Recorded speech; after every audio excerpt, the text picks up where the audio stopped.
இந்த பூ வியாபாரம் இருக்குல்ல, பூ கட்டி மாலை கட்டி அதை வியாபாரமாக பண்ணுறாங்கல்ல, அதுக்கெல்லாம் தடை விதிக்கணும். உனக்கு தேவையான பூவை நீயே உன் வீட்டு தோட்டத்தில் ஏதாவது செடியை வச்சு உற்பத்தி பண்ணிக்கோ. இன்றைக்கி பூ வியாபாரத்துக்காக லட்சக்கணக்கான ஏக்கரில் வந்து அந்த மல்லிகைப்பூ, முல்லைப்பூ, அப்புறம் சாமந்திப்பூ, ரோஜாப்பூ அதை வந்து பயிரிட்டு அதற்கு வந்து தண்ணி செலவழித்து, உழைப்பை செலவழித்து, நேரத்தை செலவழித்து அந்த மலரை உற்பத்தி செய்கிறார்கள். அந்த பூக்களை உற்பத்தி செய்து அதை வியாபாரம் பண்ணி அதை வச்சு பிழைக்கிறாங்க. அதனால் என்ன கேடு வந்துடுதுன்னா, இன்றைக்கி ஊட்டச்சத்துள்ள உணவுகள் கிடைக்க மாட்டேங்குது. இன்றைக்கி ஒரு திராட்சை பழம் வாங்கினா விலை அதிகம், ஒரு அரை கிலோ 60 ரூபா சொல்கிறாங்க. அப்போது மக்கள் டெய்லி திராட்சை பழம் சாப்பிட்டாக்கா என்ன ஆகும் அப்படின்னா, நல்ல உணவு செரிமானமாகும். அன்னாசி பழம் சாப்பிட்டா நல்ல உணவு செரிமானமாகும். இப்படி வந்து ஊட்டச்சத்து உள்ள நிறைய பேருக்கு அதுக்கு வாங்க முடியல. ஒரு பழங்களை டெய்லி வாங்கி சாப்பிட முடியல, ஊட்டச்சத்து குறைபாடு ஏற்படுகிறது. அப்போது இதுக்கெல்லாம் என்ன காரணம்னா, தேவையில்லாமல் நம்ம உழைப்பை செலவிட்டு கொண்டு இருக்கிறோம், நீரை செலவிட்டு கொண்டு, தண்ணியை செலவழிக்கிறோம் தேவையில்லாமல்.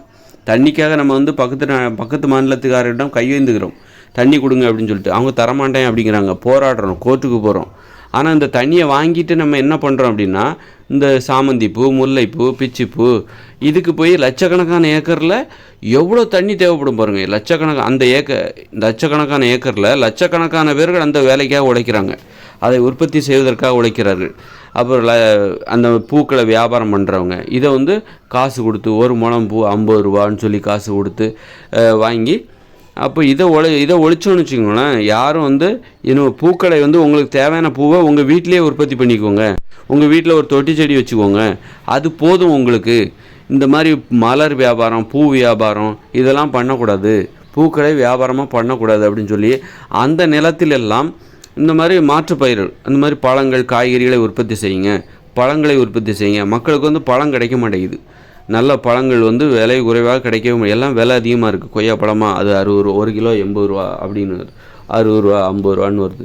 அப்புறம் ஆப்பிள் பழமா, திராட்சை பழமா, அதெல்லாம் கிடைக்க மாட்டேங்குது. அதெல்லாம் டெய்லி திராட்சை பழங்கிறது வாங்குகிற அளவுக்கு அது மலிவாக இருக்கும்போது தான் மக்களை வாங்குவாங்க. எதுவும் விலை அதிகமாக இருக்கும்போது கண்டிப்பாக எல்லா மக்களுமே வாங்க மாட்டாங்க. எந்த இதுவாக இருந்தாலும் சரி, மலிவாக இருந்தால் மட்டும்தான் மக்கள் வாங்குவாங்க. அதனால் வந்து விலை அதிகமாக இருந்தால் அது பணக்காரங்க மட்டும்தான் வாங்கிப்பாங்க. எல்லோரும் நடுத்தர மக்களோ வறுமையில் இருப்பவர்களோ வாங்க மாட்டாங்க. ஆனால் எல்லாத்துக்கும் அது தேவைப்படுது. டெய்லி ஒரு 1/4 கிலோ திராட்சை பழம் ஒருத்தர் சாப்பிட்டாங்கனாக்கா அவங்களுக்கு உணவு செரிமான சிக்கலே இருக்காது, மலச்சிக்கலே இருக்காது. அந்த அளவுக்கு ஒரு அன்னாசி பழம், ஒரு கொய்யா பழம் இதெல்லாம் வந்து உணவை எளிதாக செரிமானம் செய்கிற உணவுகள். அப்போ இந்த பழங்கள்லாம் நமக்கு மலிவாக கிடைக்கணும். அதெல்லாம் கிடைக்காமல் போகிறதுக்கு என்ன காரணம்னா, இந்த பூ வியாபாரம் தான் காரணம். இந்த பூக்களை உற்பத்தி பண்ணி வியாபாரம் பண்ணுகிற நடைமுறை தான் காரணம். அதனால் ஏராளமான தண்ணீர், ஏராளமான நிலம், லட்சக்கணக்கான ஏக்கர் நிலம், அந்த நிலத்திற்கு தேவையான தண்ணீர், அப்புறம் உழைப்பு, அந்த பூக்களை உற்பத்தி பண்ணுறது, அப்புறம் அந்த உற்பத்தி பண்ணி பறிக்கிறது, அப்புறம் பூவை கட்டுறது, அதை வியாபாரம் பண்ணுறதுன்னு சொல்லிட்டு இதுக்கு மிகப்பெரிய லட்சக்கணக்கான பேர் அதற்காக உழைத்து கொண்டு இருக்கிறார்கள். அப்போ இந்த வியாபாரத்தை நம்ம தடை பண்ணிவிட்டு, இதில் வந்து நீங்கள் திராட்சை பழத்தை பயிரிடுங்க, கொய்யா பழத்தை பயிரிடுங்க, சப்போட்டா பழத்தை பயிரிடுங்க, அன்னாசி பழத்தை பயிரிடுங்க அப்படின்னு நம்ம பண்ணும்போது என்ன ஆகும்னா, நிறைய உணவுகள், ஊட்டச்சத்து மிகுந்த உணவுகள் நமக்கு மலிவான விலையில் கிடைக்கும், குறைவான விலை. அதனால் மக்கள் ஆரோக்கியமாக இருப்பாங்க. நோய் வந்து குறைவாக இருக்கும், நோய் வந்து குறைஞ்சி போயிடும், நோய்களே இல்லாமல் கூட நம்ம வாழலாம். அப்போ நோய்வாய்ப்படுறதுக்கு தான் இந்த பூக்கள் வியாபாரம் இருக்குல்ல, இதெல்லாம் நோய்களுக்கு தான் வழிவகுக்கும். நோயை அடிப்படையாக கொண்ட மக்கள் வந்து நோயால் அவதிப்படுறதுக்கு இந்த பூக்கள் வியாபாரம், இந்த மாதிரி மூடத்தனமான வழிகளில் வந்து உழைப்பை செலவிடுறது, அந்த மாதிரி தண்ணியை செலவிடுறது, அந்த மாதிரி இருக்கிறதுனால தான் இதெல்லாம் மூட நம்பிக்கைகளை தான் இது வளர்க்குது. நம்ம வந்து இந்த மாதிரி தான் அறியாமையின் காரணமாக தான் நாம் வந்து ஊட்டச்சத்து மிகுந்த உணவுகள் நமக்கு கிடைக்காம தான் நோய்வாய்ப்பட்டு கொண்டு இருக்கிறோம். தினசரி நம்மளால் திராட்சை சாப்பிட முடியல. அப்போ இதுக்கெல்லாம் காரணம் சப்போட்டெல்லாம் சாப்பிட முடியல. இதெல்லாம் சாப்பிட்டா தான் உடம்பு ஆரோக்கியமாக இருக்கும். அப்போ அதுக்கு எதிராக நோய்களை உருவாக்குகிற வேலைகளில் தான் இந்த மாதிரி பூக்கள் உற்பத்தியெல்லாம். பணம் கிடைச்சா போதும், என்ன வேணாலும் பண்ணுவாங்க. அரசு அனுமதி மற்றும் பணம் மட்டும் கிடைத்து விட்டால் போதுமானது. எந்த தொழிலையும் செய்வதற்கு மக்கள் தயாராக இருக்கிறார்கள். அதனால் இதெல்லாம் வந்து செய்யவே கூடாது.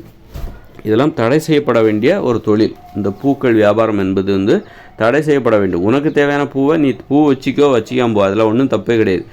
பெண்கள் தலையில் பூ வச்சுக்கிறாங்களோ அது தப்பே கிடையாது, அதில் ஒன்றும் மூட நம்பிக்கையெல்லாம் கிடையாது. அது வந்து இயற்கையான ஒரு ஆசை தான், அது வந்து மூட நம்பிக்கை கிடையாது. அப்படி இருக்கும்போது நீ அதை காசு கொடுத்து வாங்காத. உன் வீட்டில் தொட்டி செடி வச்சுக்கோ, ஒரு முல்லை செடி வச்சுக்கோ, அப்பப்போ பூ பறிச்சிக்கோ, எப்போல்லாம் பூ கிடைக்குதோ அப்போ மட்டும் வச்சுக்கோ. ஒரு ரோஸு சும்மா ஒரு ரோஜாப்பூ ஒரு தலையில் சும்மா வச்சுக்கிட்டா போதும். அப்படியே நீட்டி முளைக்கு 2 முழம் பூ அப்படி தலையில் வச்சாதான். இதெல்லாம் வந்து ஒரு நல்ல சிந்தனையே கிடையாது, கெட்ட சிந்தனை இதெல்லாம். அதனால் வந்து நீ சொந்தமாக நீ வந்து உன் வீட்டு தோட்டத்தில் பூவை பறித்து நீ எத்தனை முழம் வேணாலும் கட்டி காசு கொடுத்து 100 200 காசு கொடுத்து, அப்போ அந்த தொழிலே வந்து ஒரு மோசமான தொழிலாக இருக்கிறது. பூ வியாபாரம் என்பது ஒரு மோசமான தொழில். மக்கள் ஊட்டச்சத்து குறைவாக இப்போது உணவுகள் நல்ல ஊட்டச்சத்து மிகுந்த உணவுகள் கிடைக்காம ஊட்டச்சத்து குறைவாக இருப்பதற்கு இந்த பூ வியாபாரமும் ஒரு காரணம், மிக முக்கிய காரணம். லட்சக்கணக்கான ஏக்கர் ஏராளமான தண்ணீருக்காக பக்கத்து மாநிலத்துக்காரன்னு நம்ம சண்டை போட்டுட்ருக்கோம். தண்ணீருங்கிறது எவ்வளோ அரிதான ஒரு ஒன்று. அந்த தண்ணியை வாங்கிட்டு நீ என்ன பண்ணுற?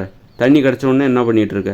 இந்த மாதிரி பூக்களை வந்து பூக்களுக்கு தண்ணி பாய்ச்சிக்கிட்டு இருக்க. தண்ணி பாய்ச்சி அதை உற்பத்தி பண்ணி அதை போய் அதெல்லாம் ஒரு தொழில்னு சொல்லிட்டு பண்ணிட்டு கிடையாது. எந்த ஒரு கட்டுப்பாடு அரசாங்கத்துக்கு என்ன தான் இந்த கடமை இருக்குதுன்னு தெரியல. அரசாங்கம் வந்து மக்களுடைய வாழ்க்கையை கட்டுப்படுத்த வேண்டிய, எதை செய்யணும் எதை செய்யக்கூடாது, இது தப்பு இது தேவையில்லை, இதை ஆராய்ச்சி பண்ணி இதை அனுமதி குறித்து இதெல்லாம் தப்பு அப்படின்னு சொல்லி மக்களை கட்டுப்படுத்த வேண்டும். மக்களை மனம் போன போக்கில் போவிட்டுட்டு வேடிக்கை பார்க்கிற ஒருவர்களாக இந்த அரசாங்கம் என்பது இருக்கிறது.